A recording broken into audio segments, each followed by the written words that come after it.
Very good morning students, I am your social studies teacher.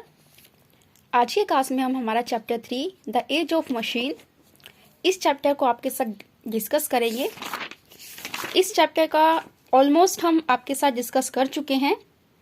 आज की class में page number 212 पर other sources of energy, class number 6 में हम आपके साथ इस टॉपिक को आज डिस्कस करेंगे।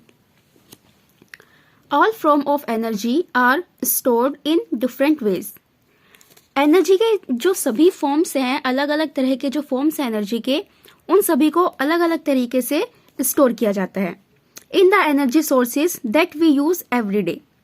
और जो हम एनर्जी सोर्सेज अपनी डेली लाइफ में यूज कर रहे हैं, these sources are divided into two groups. जो एनर्जी के सोर्स हम यूज करते हैं, इनको टू ग्रुप्स में डिवाइड किया गया है। Number 1, renewable, an energy source that can be used up and can be reached in a short period of time. तो ये जो टू ग्रुप्स है उसमें से एक है रिन्यूएबल, यानी कि ये वो एनर्जी के सोर्स है जिनको कि हम यूज कर सकते हैं और इसको बनाने के लिए हमें मतलब कि इसको दोबारा प्राप्त करने के लिए शॉर्ट टाइम पीरियड की आवश्यकता होती है, जैसे कि सोलर एनर्जी, विंड एनर्जी। इस तरह से ये जो एनर्जीज हैं इनको हम इजीली दोबारा से प्रोड्यूस कर सकते हैं और उसको यूज कर सकते हैं, और वो भी कम टाइम में।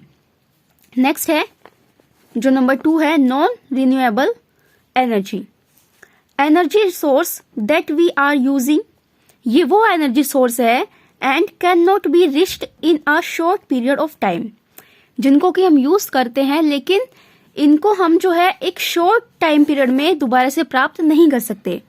जैसे कि कोयला, पेट्रोलियम, इनको दोबारा बनने में लाखों करोड़ों साल लग जाते हैं, तो इसलिए इनको हम दोबारा से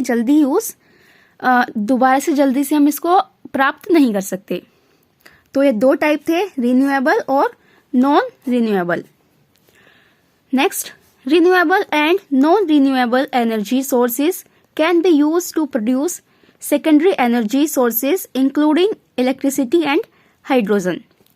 जो ये दोनों ही सोर्सेज हैं इनका यूज किया जाता है सेकेंडरी एनर्जी सोर्सेज को बनाने के लिए, जैसे कि इलेक्ट्रिसिटी या हाइड्रोजन, इनको बनाने के लिए यूज किए जाते हैं।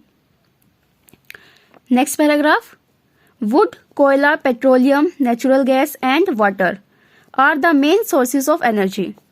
तो ये जो वुड, कोयला, पेट्रोलियम, नेचुरल गैस, वाटर, ये सभी क्या है, मेन सोर्स ऑफ एनर्जी है। Atomic minerals also provide energy. जो एटॉमिक मिनरल्स होते हैं वो भी हमें एनर्जी देते हैं।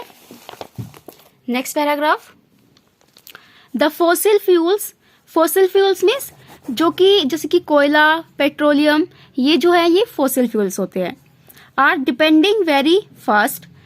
ये so there is need to find and developed alternative sources of energy.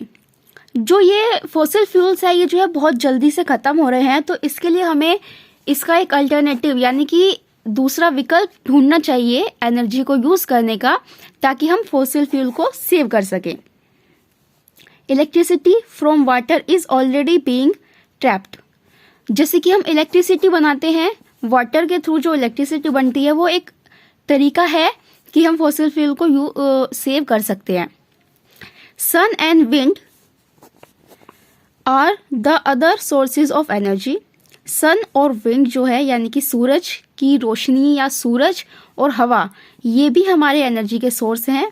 Water, sun and wind are clean sources of energy. ये हमारे अच्छे सोर्स ऑफ एनर्जी के हैं। They do not pollute the environment. Water, sun और wind ये जो है हमारे इन्वायरमेंट को यानी कि पर्यावरण को पॉल्यूट यानी कि प्रदूषित नहीं करते, लेकिन जो फॉसिल फ्यूल्स होते हैं ना वो प्रदूषित करते हैं।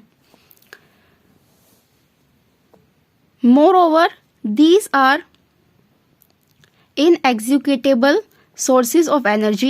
These sources are cleaner, cheaper and safer. तो ये जो sources है जैसे कि वाटर, सन और विंड, ये जो है हमारे क्लीनर यानी कि साफ सुथरे, जो हमारे पर्यावरण को दूषित नहीं करते यानी कि पॉल्यूटेड नहीं करते। चीपर सस्ते, और सेफर यानी कि सेफ हैं अदर सोर्सेज ऑफ एनर्जी, तो दूसरे सोर्सेज हैं उनसे ये सेफ हैं। बिसाइड्स बीइंग एवरलास्टिंग, तो जितने भी बाकी बचे हुए सोर्सेज हैं उनमें ये हमारे जो सोर्स है वो ज़्यादा अच्छे हैं। तो यही था हमारा ये चैप्टर था, इसका लास्ट क्लास आज हमने आपके साथ डिस्कस की और हमारा चैप्टर ओवर हो चुका है। इसका जो बुक वर्क है वो मैं आपको लास्ट फ्राइडे आपके साथ वर्कशीट के रूप में हम आपके साथ इसको सेंड कर चुके हैं। इसका आंसर मास प्रोडक्शन है, तो आप प्रॉपर लिखिएगा जब अपने रजिस्टर में करेंगे। ट्रू फॉल्स, नेक्स्ट पेज पर पॉइंट नंबर 5 का ट्रू फॉल्स, और क्वेश्चन आंसर भी आपके साथ डिस्कस किए जा चुके हैं। हमने क्वेश्चन 5 किए हैं, 6 नहीं किया, और 7 में सिर्फ फर्स्ट पोर्शन किया है। डन। तो इसी के साथ हमारा ये चैप्टर जो है फिनिश होता है, और नेक्स्ट क्लास में हम स्टार्ट करेंगे हमारे ऐसे 2 का जो सिलेबस होगा, चैप्टर 4, 5, 6 में से chapter number 4 the revolt of 1857। तो इस चैप्टर का जो फर्स्ट पैराग्राफ है, मैं आपसे रिक्वेस्ट करती हूँ कि आप इसको रीडिंग कीजिएगा ताकि आप समझ सके इसको। Thank you, have a nice day.